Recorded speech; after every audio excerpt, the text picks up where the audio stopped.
આ છે વર્ષો જૂનું 1213 ની અંદર એક જૈન સ્થાપત્ય તરીકે આ જિનાલય બનેલું હતું। શકુનિકા વિહાર તરીકે પ્રચલિત હતું। બધા જોયું હશે કે ઘણા બધા ચિત્રો મીડિયા દ્વારા પણ બહાર આવ્યા, જેમાં સ્પષ્ટ દેખાઈ આવે છે કે ભાઈ આ એક જૈન પ્રાચીન સ્થાપત્ય છે। એના સ્તંભો પર પણ જૈન આલેખો દેખાવામાં આવે છે। પ્રતિમાજી પણ અંદર બધા જોવા મળી રહ્યા છે। અને હમણાં તીર્થેશ મુનિ જૈન મહારાજે જે અમારા ગચ્છાધિપતિ યશોવર્મા સુરીશ્વરજી મહારાજાએ ત્યાં આગળ એમના જ સમુદાયના મુનિ ભગવંતો ત્યાં ગયા અને એમને બધું નિહાળ્યું।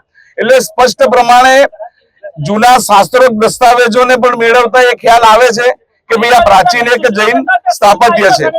અને આ ચક્રધર સ્વામીજી જે છે મહાનુભાવ સંસ્થાપક, એમની પણ જન્મસ્થળી કહેવાય છે। તો બસ સરકારને અમારા બધાની એક એટલી નમ્ર અરજ છે કે જે જૂનું સ્થાપત્ય જે ધર્મનું છે એના શાસ્ત્રો દસ્તાવેજી પ્રમાણો સાથે એએસઆઈ આ ધરોહરની એક તો રક્ષા કરે, કારણ કે ઘણી બધી વસ્તુ એવી જાણવા મળી છે કે જે એએસઆઈ દ્વારા બરાબર આ ધરોહરનું રક્ષણ થતું નથી। તો સરકાર એના દ્વારા એએસઆઈ ને રાજ્ય સરકાર, કેન્દ્ર સરકાર સાથે મળી આ ધરોહરની રક્ષા કરે।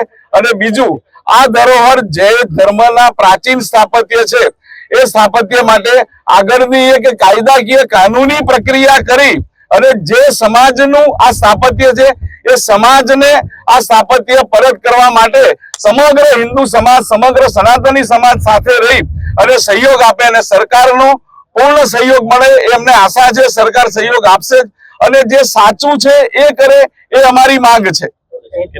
तथाकथित जामा मस्जिद जो है वो एएसआई प्रोटेक्शन में होने के बावजूद वहां पर किसी विधर्मियों के धर्म का आचरण होता है और नियमों का वहां पे पालन नहीं होता।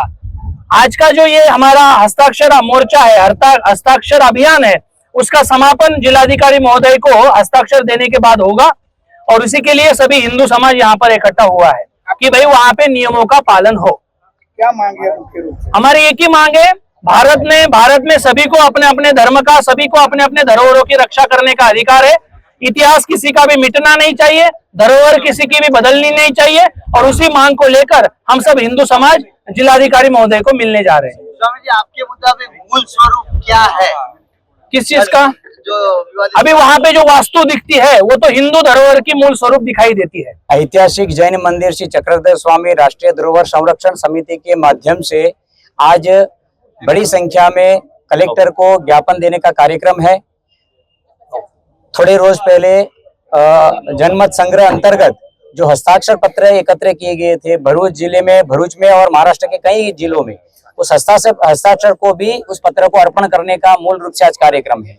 इस कार्यक्रम का मूल उद्देश्य राष्ट्रीय धरोहर चक्रधर स्वामी की जन्मस्थली और परंपरा से जो सनातन परंपरा की धरोहर के रूप में जैन मंदिर का जो आस्थान है, जो एएसआई के अंतर्गत आता है, तथाकथित जामा मस्जिद के रूप में उसमें देखा जा रहा है, लेकिन एएसआई को नियमों को ताक पर रखते हुए वहां के वास्तु चरित्र को बदला जा रहा है, वहां के नीति नियमों को भंग करा जा रहा है।